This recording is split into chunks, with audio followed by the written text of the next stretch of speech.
Hey guys, welcome back to an interesting video on Wild Rift. So today we are back with a Miss Fortune updated complete guide. So now we just did her basic guide yesterday, so if you guys have not yet seen that, definitely refer to that because of course she has been reworked. I'll put up that video in the cards above.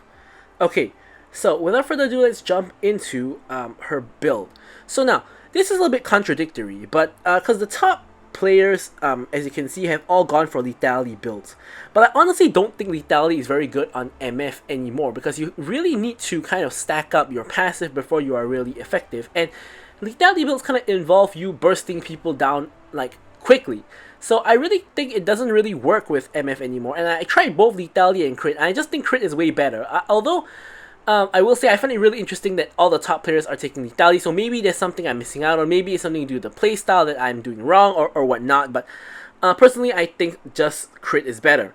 So getting into it, we want to go for the Gluttonous Greaves first for the AD and the Omnivamp as usual, and then first item we want to go for Bloodthirster for, of course, all the good stats, the AD, the physical vamp, and the extra stats we're going to have on health, and then like to go for IE as my next item, again, a lot of AD, and as well as getting the bonus crit damage, and of course remembering that your Q always crits on the bounce.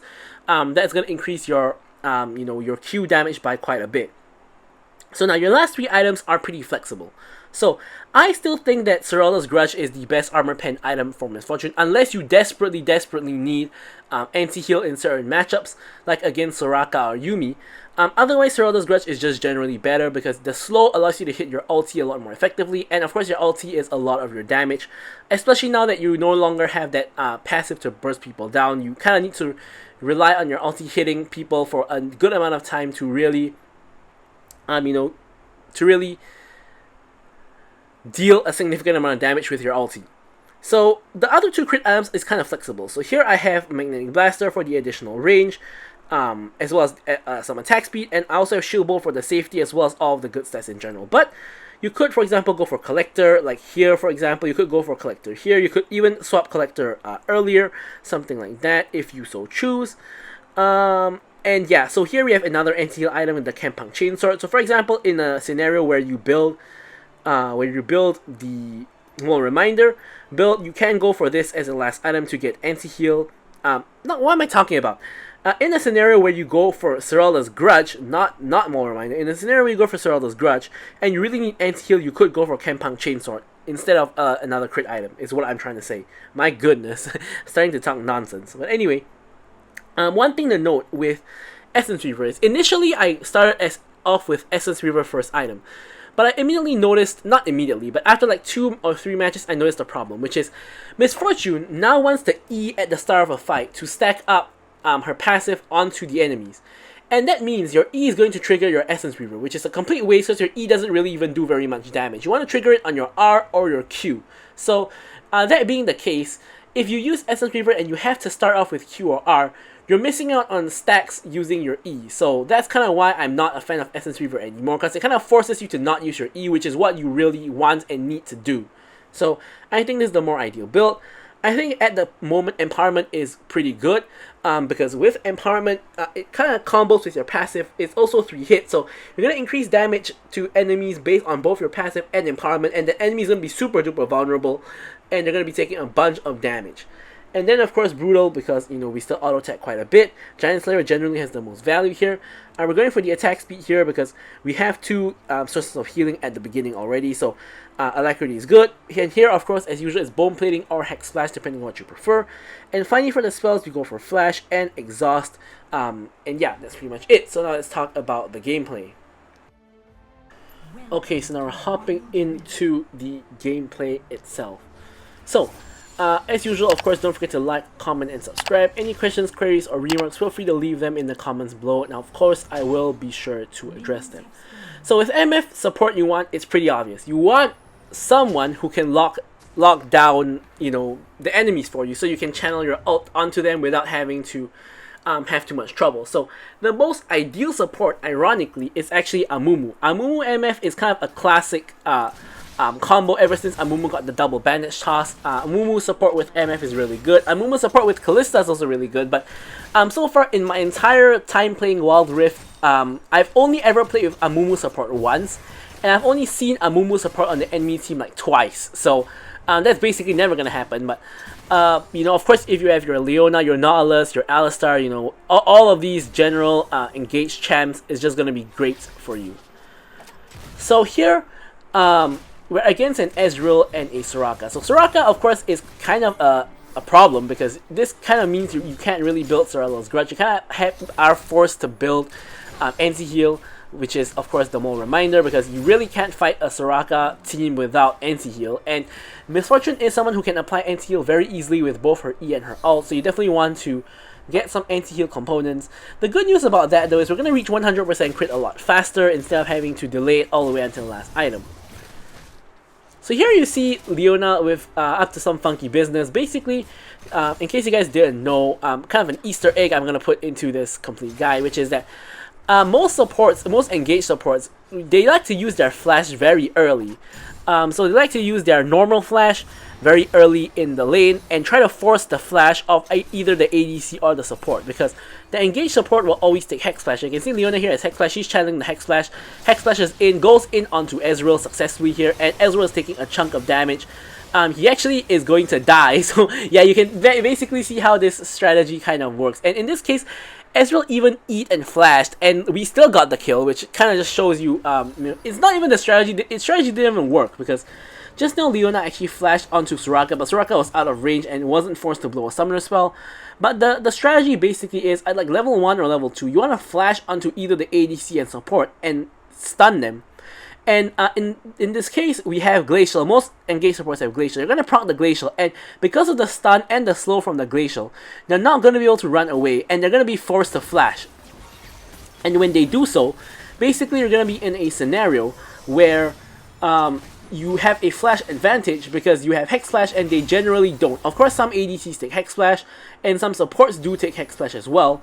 But in a case where, for example, you're playing against an Enchanter support, they are unlikely to have Hex Flash, and you're playing against certain ADCs, let's say Ezreal. I think Ezreal is unlikely to have Hex Flash because he already has Flash and like a Blink, so you know there's no reason for him to have that. So here again, Leona tries to Hex Flash in, doesn't really work out this time. Instead ends up getting caught, but doesn't take too much damage. So yeah, that's a general idea of why you want to flash early and you know, force the enemy's flash, because you have a Hex Flash and they don't, which basically ends up just being a win for you. So here we already picked up a kill on Ezreal. You can see we do a bunch of damage to him. The moment we stack up the passive and the lethal tempo, he's taking a bunch of damage. Here Leona is going in again. I'm just going to channel the ulti, chain CC from Leona. Basically Leona's entire combo unloaded, and I'm just going to easily just pop the ulti there and just easily just pick up the kill basically. And that's kind of what you want. You know, in a situation where, you know, you have a teammate, not necessarily even your support, it could be your jungler, it could be your top lane, it could be anybody. As long as there's someone to CC for you, you know, it's pretty much just gonna work out. So here Brand comes in, I exhaust the Brand to try to stop him from killing Leona, and we do end up saving Leona pretty successfully. However, now Diana is coming in, does get the kill onto Brand, and we are gonna just be able to recall. I have completely no mana here. Miss Fortune is a pretty mana hungry champion, so you do have mana problems quite a bit. Also, of course, it doesn't help that you don't have Mana Mune and you don't have Essence Reaver, so you really just have your pure mana. Now there was a point in time where Mana Flow Ban was actually very popular as a secondary rune option for MF, and you can still go that if you want to, because you definitely do have mana problems throughout the game. But you know, of course, it's always a trade-off, because if you have mana, then you don't have something like Bone Plating or Hex Flash instead, which could also, you know, which it might have been better to have that, for example. So kind of depends on your stance and what you prefer as well. So here Leona's back into the lane, and we're just poking. Of course, we're just poking with the Q whenever we can, which is something I didn't really say, but I think it's pretty obvious. But of course, in lane you generally just want to poke with your Q, just get some damage, get some good trades off. MF is of course a pretty strong lane champion, so you should be able to win majority of lanes. Now here, there is a fight at Dragon, so here I was trying to help out the Graves with the Dragon, but nothing ends up happening eventually. And instead we are just going to clear up these wards that are littered throughout the river, and then go back to the wave.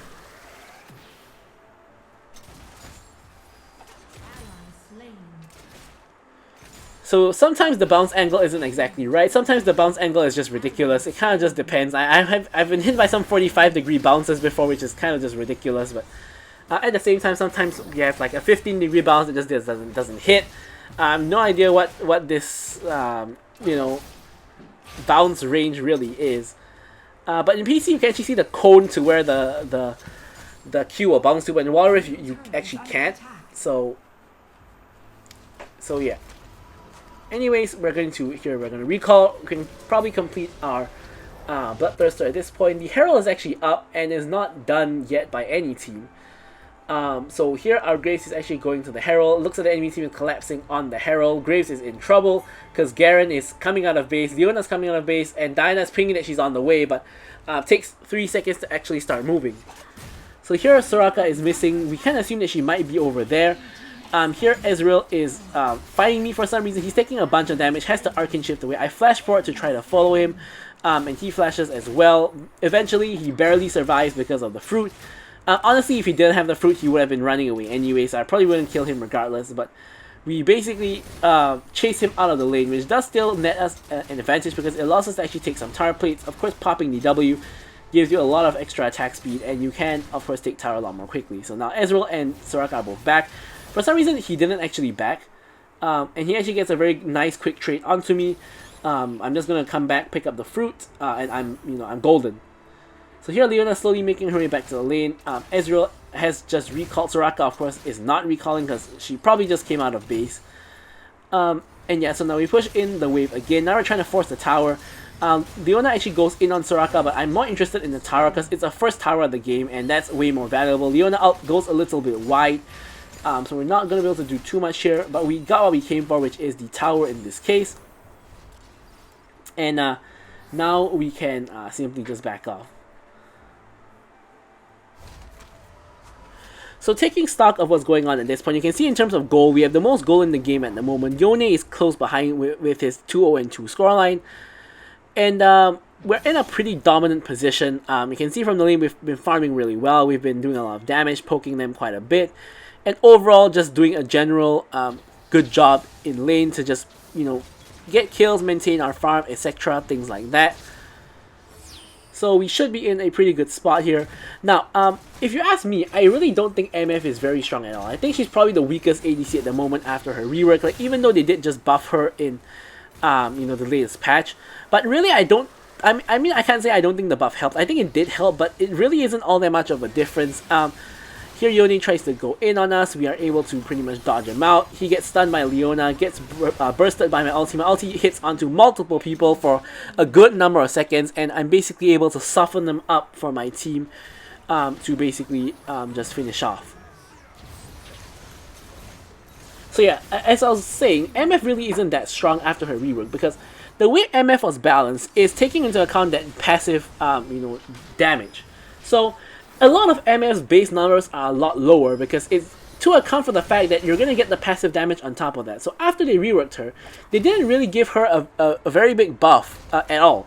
So her numbers are still kind of trash because they were balanced for her passive. But now that she doesn't have that passive, her numbers are way too low. She needs to have a lot higher numbers for her to be effective. So even though, I think she's like fun to play, but I really don't think she's that good, and I rarely actually ever play MF. Like, after I tested her a good amount, and I realized that she has a really weak power level, I pretty much just don't really play MF anymore. So here, Leona trying to chain CC the Kha'Zix, but Kha'Zix is able to hop away before he gets chain CC. It means he doesn't actually have his hop to try to jump into the Dragon Pit.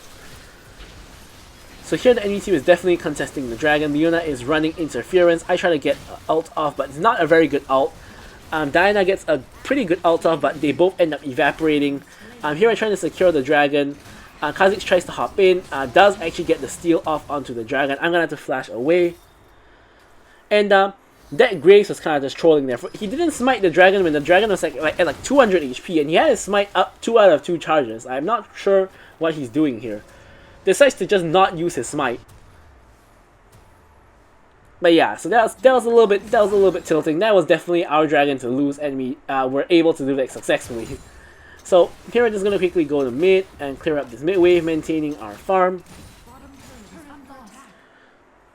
Yone is of course the main problem for us at the moment. Kha'Zix to a large extent is also going to be a problem. He may not be very fed, but of course Kha'Zix can easily one-shot us. I mean, to be honest, like, Bran can one-shot us as well, and the fed Yone of course is the biggest problem because he can definitely one-shot us easily with how fed he is. So here we're just going to quickly get the red buff share.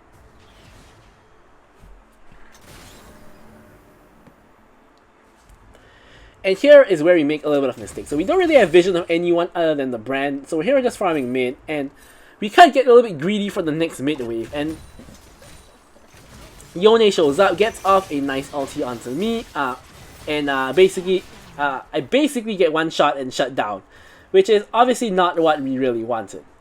So here we actually pick up the Executioner's Calling to, of course, counter the Soraka. The Soraka, of course, has a lot of innate healing. She has the Revive enchant, she has the Harmonic Echoes, like just insane amounts of healing here.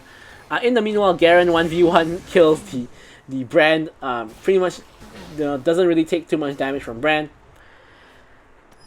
And instead of completing the Maul Reminder here, we're actually gonna go for the Shield Bow first, because as I said, I'm pretty scared of getting one shot by the entire top half of the enemy team's map, which is of course Brand, Kha'Zix, and Yone. And getting the armor pen is not very helpful at this point in time because the enemy team doesn't actually have any armor whatsoever. As in, they don't have any armor items. They of course do have armor, but it's gonna be better in the later part of the game.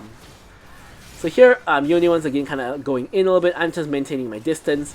Press the attack and my passive on him. Now I'm trying to blast him over the wall. He's taking a bunch of damage, as you can see. He ults over, pretty much just to his death. Because he had a full stack MF passive and a full stack PTA on him, so he's taking a bunch of damage. And here is a pretty good time to do Baron, to be honest, because we are 5 men strong. Two enemy team members are dead, including the jungler, but we kind of troll it a little bit by not going for Baron and instead going to push bot lane.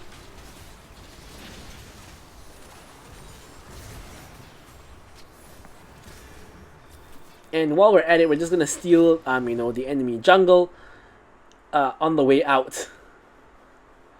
And then, of course, with all of the kills we just got, we have a lot of gold to spend, so we want to quickly grab a reset and pick up some items. Not too much items to pick up, though. We more of want the reset to restore health and mana, and you just get out of dangerous territory. So huge wave has accumulated in top. I'm making my way there as quickly as I can. MF of course does have the benefit of the extra movement speed from her W, so she can get to places quickly, rotating really fast. I'm pretty much just one-shotting the wave here, getting all the last hits except one. And from there we can roam to join our team. Now here we don't really want to walk through the river because it's pretty dangerous. We don't really see the enemy team members. And we now see Bran and Yone at the other side of the map. So while we're on the way down, we actually just take some jungle monsters just to maintain our farm. Red buff share is up once again, so I'm going to quickly go over there and grab it. The final dragon is going to come up in half a minute, and this is going to be Mountain Dragon Soul for the enemy team. Now, Mountain Soul, in my opinion, is kind of the worst soul, unless you have like a Seraphine on your team that can benefit from the extra shield. But in general, I think that Mountain Soul not the most helpful. Yone here is jumping in, gets chain CC'd by quite a bit. It gets ulted by Garen but survives on pretty low HP. Kha'Zix gets spotted and kind of trolls because he's heavy committing instead of jumping out. And he basically gets 5-man collapsed on and just dies, which should be a free dragon for our team. But Graves is recalling, he stops his recall, but I mean, we all know this guy can't smite, so I'm not going to take anything for granted in the sense that I'm not going to assume this is a free dragon, especially with enemy team members around. Thankfully, we secured the dragon before anything else can happen. I'm going to quickly pick up the blue buff to kind of resolve my mana issues. And here, we're pinging for Baron. Enemy jungle is dead, and Yone is on the wrong side of the map. So it's a prime time for a Baron sneak. No jungle, and the most fed member on the enemy team is on the wrong side of the map. So quickly trying to grab the Baron. A fight ends up breaking out instead, so we're going to turn and fight instead. We pretty much end up winning the fight. I don't really think I contributed all that much. But the Baron's still getting leashed by my team, so we're going to quickly finish it off. And quickly reset and stop Yone, who's pushing in top lane.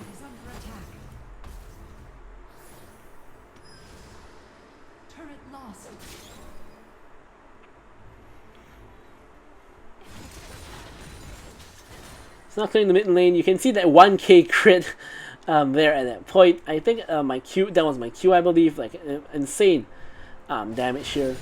Yep, now you can see the 1.1k damage on the Q bounce. Pretty bonkers there. Kha'Zix tries to go in onto Diana, but I'm around to prevent her from being isolated, so Kha'Zix ends up getting one shot instead.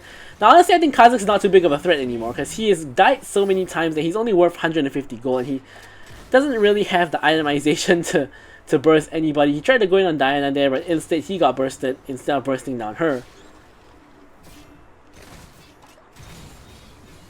Healing up off of the minions. MF trying to, not MF, Leona trying to go in, takes a bunch of damage, gets an ulti onto Brand, which is not really the target I was going after. I was kind of going after Ezreal there. So nothing too much ends up happening here. Yone tries to go in, gets stunned by Leona again, gets exhausted, silenced, everything, and is unable to go back to his ghost, ends up dying, and with him out of the way, the enemy team is a lot weaker because he is the bulk of the enemy team's damage, to be honest. So here, my team is keen to reset, so I'm gonna have to back off as well. Can't do that. Can't go there myself. I get interrupted by an Ezreal ulti. Doesn't really matter too much. We're just going to channel recall again, picking up the shield bow for the extra layer of safety. And now we're probably gonna go for the Maul Reminder completion.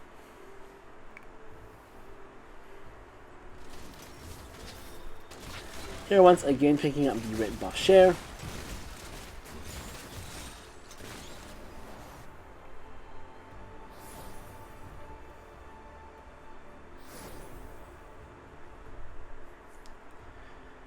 And yeah, not too much is happening here. Elder Dragon spawning in 40 seconds, but other than that, not too much happening here.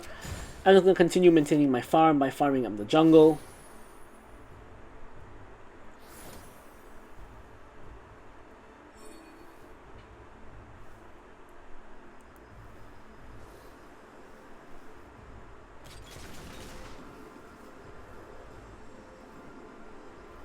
And here we're kind of setting a trap.